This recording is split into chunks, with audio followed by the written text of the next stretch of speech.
The salty wind whipped across the deck of the USS Resolute as the morning sun bled gold across the horizon. Sailors moved with practiced rhythm, coiling ropes, checking gear, tightening bolts, yet every now and then their eyes drifted toward the quiet man standing near the railing with a little boy perched on his shoulders. Ethan Hale, single dad, janitor, invisible to most people, was trying to keep his son entertained while the ship prepared for a public demonstration. Liam, 6 years old with bright eyes full of curiosity, pointed at everything he saw. "Daddy, look, that helicopter is huge." Ethan chuckled softly. "That's a Seahawk, buddy. Special kind of helicopter. Is it yours?" Liam asked innocently. Ethan froze for half a second, then shook his head. "No, not anymore." His voice faded into the ocean breeze, and Liam was already distracted by a sailor carrying a stack of gear. Ethan had hoped today would be peaceful, a rare father-son outing courtesy of a community raffle. It was supposed to be normal, simple, quiet. He should have known better, because trouble always found him. And today, it arrived wearing tan fatigues, sunglasses, and a grin too wide to be friendly. "Hey," a loud voice barked. "You two lost." Ethan turned. A Navy SEAL, muscular, tattooed, and radiating the usual overconfidence, strode toward them with 2 teammates flanking him. His name patch read Garrison. "We're not lost," Ethan said calmly. "Just enjoying the view." Garrison smirked. "This section's restricted. Civilians aren't supposed to wander around unattended." Ethan nodded. "We checked in with the officer on deck. He said it was fine." Garrison ignored the explanation entirely. He leaned in, curious, mocking. "You look awfully comfortable on a warship, though. What's your background, man? What's your rank?" His teammates snickered behind him. Ethan sighed inside. He hated this part. "I'm not active duty," he said quietly. Garrison raised a brow. "Not active duty. So what were you? Supply, deck crew, mess hall, something like that." Liam tugged at Ethan's shirt. "Daddy, can we go look at the cannons?" "In a minute," Ethan whispered. Garrison noticed the boy, smirk hardening. "Single dad, huh, cute kid. But seriously, what rank? You don't look like much." Ethan hesitated. He didn't want this. Didn't want attention. But Garrison wasn't going to drop it. With a slow exhale, he answered, "I held a temporary field rank, years ago." Garrison scoffed. "Oh, and what was that?" "Rear Admiral." His friends burst into laughter. Ethan looked him straight in the eye. His voice was soft, too soft for how devastating the words were. "Fleet Master Chief." The deck fell silent. Garrison blinked. "What? That's impossible." "I know," Ethan said, picking up Liam. "Come on, buddy, let's get some breakfast." He turned, intent on walking away, but Garrison blocked his path. "Not buying it," the SEAL growled. "You don't just become a Fleet Master Chief and vanish. Prove it." Ethan didn't respond. He just sighed, the kind of sigh that said, "I really didn't want this day to go this way." Then the ship's intercom crackled. "All hands, prepare to receive flag officers, Admiral Reyes, Admiral Kwan, and Admiral Thompson now boarding."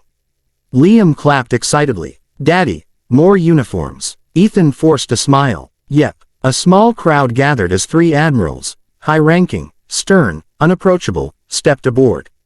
Sailors formed lines, backs straight, eyes forward. Garrison straightened, suddenly all business. "Maybe we should ask them about your rank," he muttered. Ethan gave a tired shrug. The admirals crossed the deck, heading toward the briefing room, until one of them, Admiral Reyes, spotted Ethan by pure accident. His steps halted. His eyes widened. He inhaled sharply, as if he had seen a ghost rise from the ocean itself. Then, loud enough to echo across the deck, he said, "Is that Hale?" Garrison's jaw dropped. "Sir, you know him." Before anyone could react, Admiral Reyes moved with a speed no one expected. He crossed the deck, storming toward Ethan with an expression others could not decipher. The sailors stiffened. The SEALs tensed. Ethan stood still, Liam holding onto his shirt. When Reyes reached him, he didn't yell. He didn't shake his hand. He snapped into a crisp, perfect salute. "Master Chief Hale," Reyes said, voice trembling with respect. "Welcome aboard the Resolute." Gasps erupted across the deck like tiny explosions. Garrison went pale. Reyes kept talking, emotion thick in his tone. "We believed you were gone. Every admiral in the Pacific Fleet thought, after the Jakarta operation, you vanished for good." Ethan shifted uncomfortably. "I retired quietly. That's all." Quietly. Admiral Thompson approached next, her expression fierce. "Hale, your last mission saved 6 ships and 2,000 sailors. And you," she exhaled shakily, "you disappeared without accepting commendations." "Didn't need them," Ethan murmured. Then Admiral Kwan arrived, calm but deadly serious. He examined Ethan from head to toe. "Is this the boy?" he asked, nodding at Liam. Liam blinked innocently. "Hi." Kwan smiled softly. "Your father is a legend." Liam puffed out his tiny chest proudly. "He cleans floors at my school." The admirals stared at Ethan. Ethan cleared his throat. Switched fields. And then, because protocol demanded it, and because respect overcame shock, all 3 admirals saluted. Every sailor followed, hundreds of hands raised in unison. The deck, filled moments ago with laughter and teasing, fell into a sacred silence. Ethan swallowed, his heart twisted. He didn't want this attention, didn't want old wounds reopened. But the admirals weren't finished. Reyes stepped forward. "Master Chief, permission to speak freely." Ethan nodded. "You disappeared because you didn't want the world to see how broken you were after the mission. But the ship you saved, the men you rescued, they're alive because of you." His voice cracked. "I'm alive because of you." Ethan's eyes softened. "That was a long time ago, Admiral. But we never forgot," Thompson whispered. The sailors surrounding them watched the exchange with awe. The SEAL team stood frozen, especially Garrison, whose earlier smirk had died completely. Finally, Ethan sighed. "Admirals, it's good to see you. Truly. But I'm here as a civilian today. Just a dad showing his son a ship." Kwan exchanged a look with the others. "Then let us give you both a tour worthy of a Master Chief." Liam bounced excitedly. "Daddy, can we see the helicopter up close?" Reyes was already waving an officer over. "Chief Hale's son gets full access. Strap him in the cockpit." Liam let out a squeal of joy. Garrison stared as Ethan followed the admirals toward the aircraft elevator, his son running beside him. One of the younger SEALs whispered, "Dude, that's the guy from the Jakarta intel files." "The one who..." "Yeah," another muttered. "The ghost operator. The one they said was unstoppable." Garrison swallowed hard. "He's a janitor now." "Looks like it," someone replied. But the respect, raw, overpowering respect, was already shifting their faces. As Ethan and Liam stepped into the Seahawk, the crew greeted him with salutes that made Liam's eyes sparkle. "Daddy," he whispered, "you're like a superhero." Ethan ruffled his hair. "Just someone who used to help people. That's all." Liam nodded thoughtfully. "But you still help me." Ethan's chest tightened. "Always." The helicopter lifted slightly for demonstration, just a gentle rise, and Liam squealed with delight. The admirals watched like proud parents. Sailors snapped pictures. Word spread across the ship like wildfire. The ghost was alive. When they returned to the deck, Garrison stood waiting, shoulders tight, jaw clenched, pride swallowed. "Sir," he said quietly, I owe you an apology." Ethan shook his head. "No need. You couldn't have known." "But still," Garrison insisted.